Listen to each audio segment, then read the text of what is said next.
जय जगन्नाथ आपण मानक प्रज्योति स्वाल को स्वागत। दुखर कारण बुझिबाकू हेले प्रथमे एई कथा को जानिबाकू पड़िबो। जीवन रे जदि कष्ट पाइबाकू चाहुनाहांती ताहाले एकांतरे रहिबाकू शिखिबाकू पड़िबो।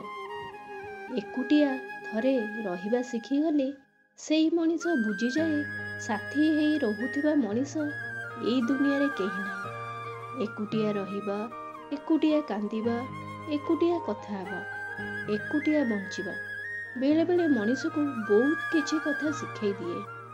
पारुच जदि एकुटिया रहिबा शिखि जाओ, आपण जा उपरे सबुठारु अधिक निर्भर करिवे, देखिबे सेई आपन को बेसी कष्ट दबो। ता माने नुहे कि जे मनीष आपणको साथी रे आजी अछंती काली आपणको साथी रे ही थिबे। एकुटिया रहिबार मध्य अन्य प्रकारर शांति अछि ना, काहार आसीबार सुख ना केही छाड़ी चली जिबार दुख रहिछि। सेठी मन निर्मल सफा थिबा मनीष जीवन रे बहुत कष्ट पाआती, आउ बेले बेले एकुटिया मध्य रहि जाआंती। किंतु सेई एकुटिया मनीषर साथी केवल भगवान हेइथांती। जीवनटा हेउची अनेक समस्यार ग्रंथागार। सेई समस्यार समाधान आमको ही करबाकू पड़िबो। किंतु सबुठारु बड़ समस्या होउची आपण सेही मनीष पई समुद्र पार करिथांती जिए आपणको पई दुई पाद चले नहीं। अपमान करी शत्रु बनेइबा ठारु भल होउची प्रेम माध्यम रे बंधु तैयारी करिबा। जेमिति पत्र झड़ा नदबा पर्यंत गछरे नुआ पत्र आसे नहीं, सेमिति बिना कष्ट समस्या रे मनीषर भल दिन मध्य आसे नहीं। मूर्ख मनीष जेमिति निजर खराब करि थाए, सेमिति अन्य मानकर मध्य खराब करे। सेति पई तो निजर राय निजर बुद्धि रहिबा निहाती भाबरे दरकार। समस्ते कहंती धर्म पैसा ठारु बड़, किंतु आपण जदि गोटे बड़ मंदिर जाउचंती देखिबे जल्दी दर्शन करिया पई अधिक पैसा दबाकू पड़िबो। ताहाले एई क्षेत्र रे धर्म केमिति बड़ हेइगला पैसा ठारु। कोन केबे आपण भाबिचंती जे बदलिबा जुग सह मनीषर रहिबा बंचिबार रास्ता मध्ये बदल जाउची। आजी बहुत लोक एमिति अछंती निज मजबूरी रे पाठ पढ़ा चाकिरी एवं अन्य किछि कारण पई एकुटिया रहउचंती। किंतु आउ एमिति मध्ये किछि लोक अछंती बिना मजबूरी रे मध्य से एकुटिया रहिबाको पसंद करचंती।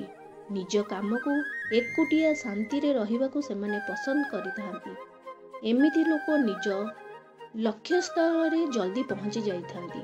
आउ सेपटरे किछि लोक अछंती जेमिति गोटिए क्षण पई मध्य एकुटिया रहि परिबे नाही। एमिति लोक एकुटिया रहिबार अर्थ होउची अंधार कोठरी भितरे गोटिए चोर जेल भितरे रहिबा।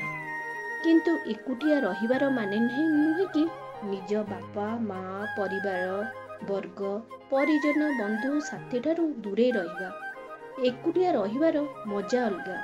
एही एकुटिया को बुझिबा ताकू जानिबा ही गोटिए मात्र समाधान होउची दुखर कारण कौन, दुख कौन पाई आमको लागे, दुख कौन सतरे मन भितरे थाए। दुख होउची निजको कौनसी वस्तु बा मनीष सह मन लगेई दबा। अति लेंबू चिपुडिला भइला आमे गोटे मनीष सहित बेसी मन लगेई दबा कि कौनसी वस्तु बा मनीष सहित आसक्त होई जिबा, मोह माया ममतारे लागिबा, तांको पछरे दौड़िबा, ताको पाइबा पई चेष्टा करिबा ही हमर दुखर कारण। जेदी एकुटिया तार समाधान ताहाले निज बापा माँ परिवार बंधु परिजन ठारू दूरे जिबा परे आपण देखिबे प्रथमे प्रथमे आपण को सेटा बहुत भल लागिबो। तापरे किछि दिन परे से समस्ते आपण को मने पड़िबो। सेई बापा माँ बंधु बांधव मित्र समस्ते मने पड़िबे। एमिति कि आपणकर जे शत्रु थिबो सिए मध्य आपणकर मने पड़िबो। पाखरे थाई आपण को जेतिकी सेमानकर मने पडु नथिला एबे दूरे जिबा परे आपण को बहुत मने पड़िबो। ଏବେ ଆପଣଙ୍କୁ ବୁଝିବା ଦରକାର କି ଯେଉଁ ଜିନିଷ ଦୁଃଖ ଦିଏ ସେଇଟା ବାହାର ଦୁନିଆରେ ନଥାଏ, ଯେଉଁଟା ସୁଖ ମଧ୍ୟ ଦିଏ ସେଟା ମଧ୍ୟ ବାହାରେ ନଥାଏ। ସେଇ ପରିବାର, ସେଇ ବନ୍ଧୁ, ସେଇ ପରିଜନ, ଶତ୍ରୁ, ମିତ୍ର ସବୁ ଆମ ମନରେ ଥାଏ। ଆପଣ ଯଦି ତାଙ୍କୁ ଛାଡ଼ି ଯାଉଛନ୍ତି ତାହେଲେ ତାଙ୍କୁ ମଧ୍ୟ ମନ ଭିତରେ ନେଇ ଯାଉଛନ୍ତି। ତାହେଲେ ଆପଣ ସେମାନଙ୍କ ଠାରୁ ଦୂରେଇ ଗଲେ କେମିତି? ଆପଣଙ୍କ ତ ମନ ଭିତରେ ସେମାନେ ଅଛନ୍ତି।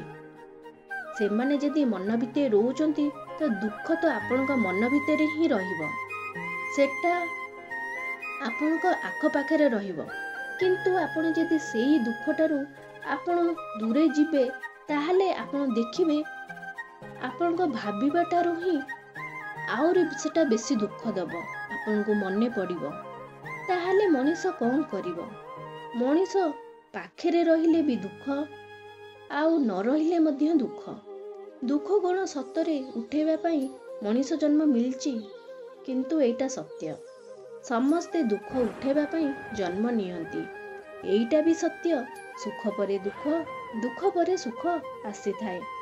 ଯେଉଁ ଜିନିଷରେ ସୁଖ ମିଳେ ପରେ ସେଥିରୁ ଦୁଃଖ ମିଳେ, ଯେଉଁ ଜିନିଷରେ ଦୁଃଖ ମିଳେ ପରେ ସେଟା ସୁଖର କାରଣ ହୁଏ। ସୁଖ ଦୁଃଖର ଏଇ ମାୟାଜାଲକୁ ବାହାରବାର ବାଟ ମଧ୍ୟ ରହିଛି।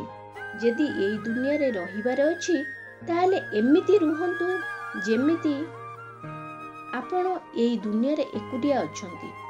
ସମସ୍ତଙ୍କ ପାଖରେ ରହି ମଧ୍ୟ ଆପଣ ଏକୁଟିଆ ରୁହନ୍ତୁ। କିନ୍ତୁ ଏଇଟା କେମିତି ସମ୍ଭବ ହେଇପାରିବ? କହିବାକୁ ଗଲେ ଏଟା ମଧ୍ୟ ସମ୍ଭବ ହେଇପାରିବ। ଆପଣମାନେ ଗୋଟେ ଭିଡ଼ ସ୍ଥାନକୁ କି କୌଣସି ମେଳା ଯଦି ଯିବେ, ଦେଖିବେ ସେଇ ମେଳାରେ ଆପଣ ଏକୁଟିଆ ଥିବେ, କିନ୍ତୁ ଆପଣଙ୍କ ଚତୁଃପାର୍ଶ୍ୱରେ ମଣିଷ ଥିବେ। ଆପଣଙ୍କ ସମସ୍ତଙ୍କର ଶବ୍ଦ, ସମସ୍ତଙ୍କର କଥା, ସମସ୍ତଙ୍କର ହସ ଖୁସି ଦୁଃଖ ଲୁହ ସବୁ ଶୁଣିପାରୁଥିବେ, ଦେଖିପାରୁଥିବେ, କିନ୍ତୁ ଆପଣ ସେଠି ଏକୁଟିଆ ଥିବେ। ସେମିତି ଆପଣ ଆପଣଙ୍କର ପରିବାର, ଶତ୍ରୁ, ମିତ୍ର, ପରିଜନ ପାଖରେ ରହିଲେ ମଧ୍ୟ ଆପଣ ଏମିତି ଏକୁଟିଆ ରୁହନ୍ତୁ। ସବୁ କଥା ବୁଝୁଥିବେ, ସବୁ କଥା ଜାଣୁଥିବେ, କିନ୍ତୁ ମନରେ କାହା ପ୍ରତି ଲୋଭ, ମାୟା, ମମତା ଲଗେଇବେ ନାହିଁ। କାରଣ ଏଇ ମାୟା ମମତା ଲଗେଇଲେ ପରେ ଦୁଃଖର କାରଣ ହେଇଥାଏ। ଆଉ ଏଇ ଦୁଃଖ ଦିନକୁ ଦିନ ବଢ଼ିଥାଏ ଆଉ ମଣିଷକୁ କଷ୍ଟ ଦେଇଥାଏ। ତେଣୁ ପ୍ରଥମେ ଏକାନ୍ତରେ ରହିବାକୁ ଶିଖନ୍ତୁ। କାରଣ ଦୁଃଖର କାରଣ ହଉ କି କୌଣସି ସଫଳତାର ଜୟ, ସବୁକିଛି ଆପଣ ଏକୁଟିଆରୁ ହିଁ ପାଇବେ। କାରଣ ଏଇ ଏକୁଟିଆ ଆପଣଙ୍କୁ ବହୁତ କିଛି କଥା ଶିଖେଇ ଦେଇଥାଏ, ଆପଣଙ୍କୁ ଏମିତି ମଜବୁତ କରିଥାଏ ଯେ ଆପଣ ଏକୁଟିଆ ଜୀବନ ସାରା ମଧ୍ୟ ଚଳିଯିବେ। ଆଶା କରୁଛି ଆପଣମାନଙ୍କୁ ଏଇ ଭିଡ଼ିଓଟି ବହୁତ ପସନ୍ଦ ହେଇଥିବ। ଯଦି ହେଇଛି ତାହେଲେ ଏଇ ଚ୍ୟାନେଲକୁ ଜଲ୍ଦି କରି ଲାଇକ୍, ସେୟାର ଆଣ୍ଡ ସବସ୍କ୍ରାଇବ୍ କରିଦିଅନ୍ତୁ। ନମସ୍କାର।